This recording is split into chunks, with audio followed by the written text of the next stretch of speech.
Assalamualaikum warahmatullahi wabarakatuh. Selamat pagi Bapak Ibu, salam dan bahagia. Kembali bertemu dengan saya dalam aksi nyata menyebarkan pemahaman Merdeka Belajar. Perkenalkan, nama saya Tony Suryaman dari SMP Negeri 5 Tasikmalaya. Bapak Ibu yang saya hormati, pada hari ini kita akan membahas tentang bagaimana mengenali dan memahami diri sebagai pendidik, bagaimana itu mendidik dan mengajar, juga bagaimana mendampingi murid dengan utuh dan menyeluruh, serta bagaimana mendidik dan melatih kecerdasan budi pekerti, sehingga kita bisa memberikan bagaimana pendidikan yang mengantarkan keselamatan dan kebahagiaan. Baik Bapak Ibu yang saya hormati, kita mulai saja dengan modul 1, mengenali dan memahami diri sebagai pendidik. Kita sebagai pendidik harus bisa mengenali dan memahami diri kita sebagai pendidik. Mau dibawa kemana dan mau apa yang kita harapkan dari sang pendidik. Dengan mereka belajar, ditujukan bahwa kita sebagai pendidik harus bisa menciptakan sumber daya manusia yang berkualitas, cerdas, dan berkarakter. Melalui kesadaran belajar secara mandiri, mengatur diri sendiri, diharapkan kita bisa membentuk manusia yang hidupnya bersandar pada kekuatan sendiri, baik lahir maupun batin, tidak tergantung pada orang lain. Demikian pemikiran dari Ki Hajar Dewantara.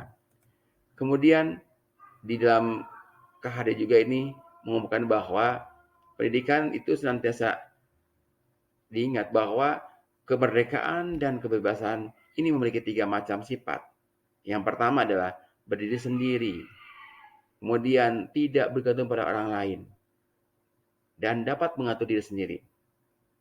Hal ini menyeratkan bahwa kemandirian dan upaya untuk senantiasa memberikan diri adalah tujuan yang ingin dicapai melalui proses pendidikan. Dalam proses pendidikan kita mengenal filsafat pendidikan yang erat dengan konsep pembelajaran sepanjang hayat, pembelajaran mandiri, pola pikir berkembang. Hal ini merupakan sebuah siklus.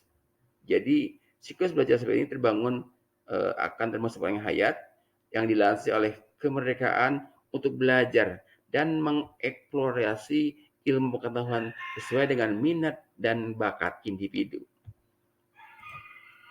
Kemudian yang berikutnya, apa peran saya sebagai guru? Disinilah guru harus memahami perannya, bahwa guru adalah sebagai pembentuk kebudayaan masa depan. Setiap hal kecil yang kita sampaikan di kelas akan berkontribusi pada kecakapan hidup anak saat dewasa nanti. Makanya pengalaman belajar yang perlu anak-anak kuasai mulai dari pengetahuan, keterampilan, dan sikap untuk belajar mendampingi murid untuk bisa memahami dan mencapai tujuan sebenarnya dalam belajar ini. Sehingga semua yang kita akan sampaikan pada murid harus terancang sehingga murid dapat menyimak apa yang menjadi tujuan. Sebab saat mengajar di dalam kelas, sebenarnya kita sedang membentuk budaya masa depan lewat murid-murid kita. Kemudian yang ketiga itu, ingin menjadi guru seperti apa saya? Ini memang perlu bahwa kita harus memiliki ingin menjadi apa. Sebenarnya ini adalah harapan dari semua siswa bahwa sosok guru yang diciptakan mereka adalah selalu bertutur lembut, kemudian selalu menyimak pendapat murid, selalu menyemangati dan menemukan kemampuan tersembunyi dalam diri muridnya. Kemudian memberikan pengalaman belajar yang menyenangkan, tidak mengintimidasi murid, tidak memperkenalkan murid di depan orang, memberikan energi positif pada murid, dan membuat murid terus tertarik untuk belajar, membekali dirinya dengan kemampuan untuk terus belajar hingga akhir hayat nanti. Inilah salah satu sosok guru yang mungkin diidam-idamkan oleh murid kita. Kemudian modul kedua ini, apa perbedaan mendidik dan mengajar? Pengajaran merupakan suatu cara dalam menyampaikan ilmu atau manfaat bagi hidup anak selahir maupun batin. Makanya pendidikan merupakan tempat menabur benih-benih kebudayaan yang hidup dalam masyarakat, sekaligus sebagai instrumen tumbuhnya unsur budaya dan peradaban. Kita memang pernah merasakan, menyaksikan bahwa Sistem pendidikan yang kita pernah alami adalah sistem pendidikan perintah dan sanksi. Ini merupakan pengajaran kolonial yang tanpa disadari menjadi warisan cara guru mendidik murid-murid kita. Kiai Haji Dewantara ini menggagas perlunya sistem pendidikan yang humanis dan transformatif yang dapat memelihara kedamaian dunia, sehingga anak tidak takut lagi untuk belajar bersama kita. Makanya Kiai Haji Dewantara memberikan satu sistem among. Ing ngarso sentulodo, ing madia mengunkarso, tut wuri handayani. Kemudian, bagaimana menjadi manusia secara utuh? Nah, melalui pendidikan dan tuntunan seyogianya mampu memberikan pendidikan lahir maupun pendidikan batin. Hasil budaya manusia dipengaruhi alam dan zaman. Maka pengembangan budi pekerti itu harus berupa pikiran, olah cipta, pengembangan budi pekerti atau rasa dan karakter, kemudian kemampuan olah rasa dan jasmani dan olahraga. Ini semuanya harus menjadi satu keutuhan yang saling memenuhi dan saling mengisi. Kemudian di model ketiga kita mendampingi murid dengan utuh dan menyeluruh. Kita tahu bahwa murid memiliki kodrat. Kodrat adalah merupakan bagi yang tidak terpisahkan dari dasar pendidikan murid. Kodrat secara keadaan terdiri dari kodrat alam berkaitan dengan sifat dan bentuk lingkungan di mana mereka berada. Kemudian kodrat zaman, bagian dasar pendidikan yang berhubungan dengan isi dan irama. Jadi kita mengenal dua kodrat di sini, kodrat alam dan kodrat zaman. Contoh kodrat alam itu adalah seorang anak yang dilahirkan dengan kodrat alam perkotaan, maka ia menjadi bagian dari alam masyarakat perkotaan. Pendidikan sebaiknya dapat menuntun murid untuk menemukan dirinya dan lingkungannya di mana mereka berada, untuk menemukan konteks pembelajaran yang relevan terhadap dirinya dan lingkungan di mana mereka belajar. Kita tidak bisa memberikan cara bertanam tani pada anak-anak kota, tapi kita cari mana konteks yang sesuai dengan lingkungan mereka. Kemudian yang berikutnya adalah contoh kodrat zaman. Bapak Ibu yang saya hormati, sebuah perubahan zaman merupakan keniscayaan yang tidak bisa kita cegah. Zaman terus berubah. Cara mendidik dan mengajar pun menyesuaikan dengan murid-murid kita. Cara belajar dan interaksi murid abad 21 tentu berbeda dengan murid di pertengahan abad 20. Guru membantu murid untuk merefleksi diri sebagai proses mengenali dan melihat kembali potensi dirinya. Kemudian guru juga bisa mengajak murid untuk mengamati keadaan sekolah dan lingkungan. Baru setelah itu, murid diajak untuk menganalisis permasalahan dan potensi yang muncul. Sehingga murid ini diarahkan pada bagaimana mereka berpikir kritis. Inilah yang diharapkan dari kodrat zaman. Kemudian kita juga akan mengenal azas trikon, bahwa pendidikan adalah suatu proses yang dinamis. Pendidikan itu terus berubah dan berkembang sesuai dengan kondisi zaman yang sudah kita jelaskan tadi. Kondisi murid menurut asas trikon dianggap menjadi jawaban yang tepat untuk pembelajaran yang berpihak pada murid. Asas trikon itu pertama adalah kontinuitas, konvergensi, dan konsentrasi atau konsentris ya. Kemudian teori konvergensi dan pengaruh pendidikan.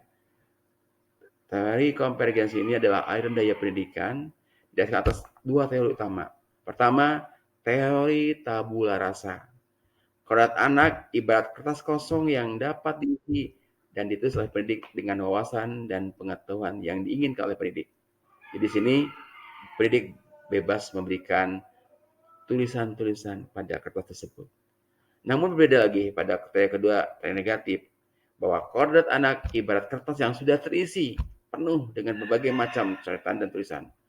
Kita sebagai guru hanya bisa mengarahkan kepada hal-hal yang baik dan bermanfaat dan berguna. Di modul keempat, ini mendidik dan melatih kecerdasan budi pekerti. Budi pekerti atau watak merupakan hasil yang bersatunya gerak, pikiran, perasaan, dan kehendak atau kemauan.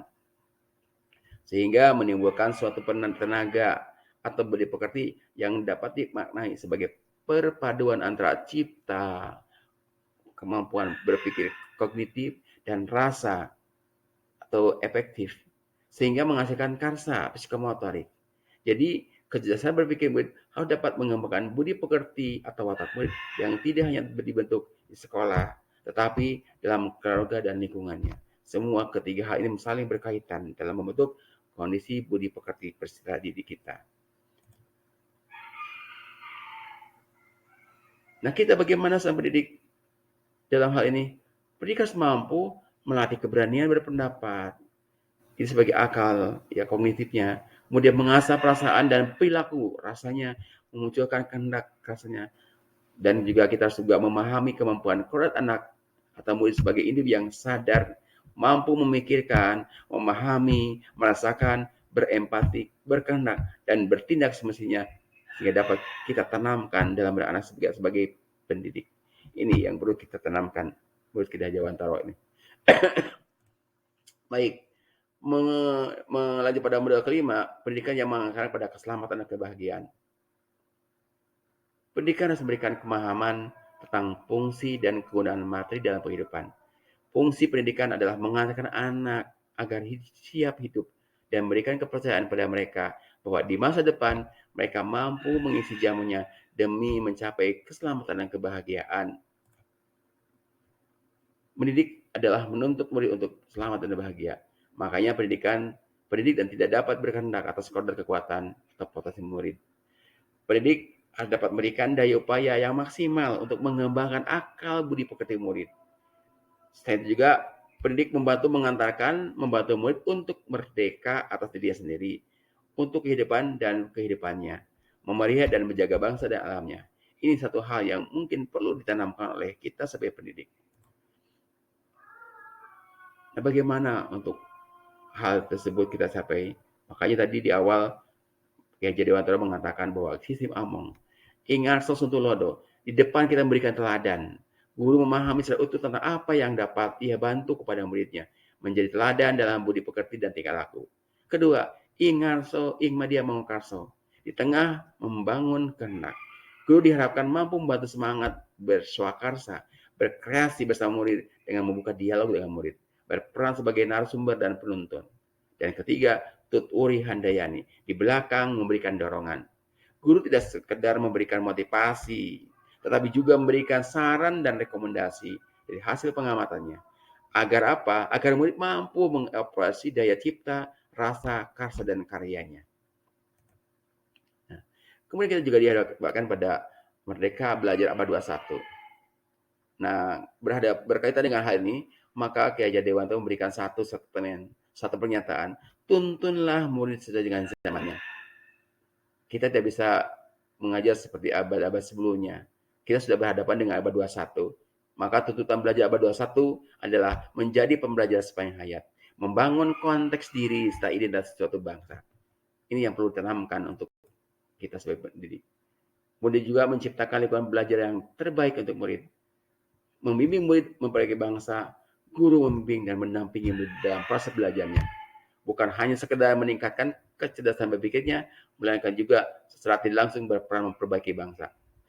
Nah, untuk itu tugas guru adalah mendorong murid untuk mengembangkan keterampilan, kerjasama, dan gotong royong membantu murid lain yang mengalami kesulitan belajar. Di sini adalah satu kerjasama yang saling membantu dan saling sangat indah. Yang kedua, dapat mengembangkan kecerdasan emosional melalui pengalaman belajar sesuai dengan kebutuhannya. Inilah tugas guru yang utama. Nah, itulah teman-teman, Bapak Ibu yang saya hormati, sekilas tentang bagaimana Merdeka Belajar.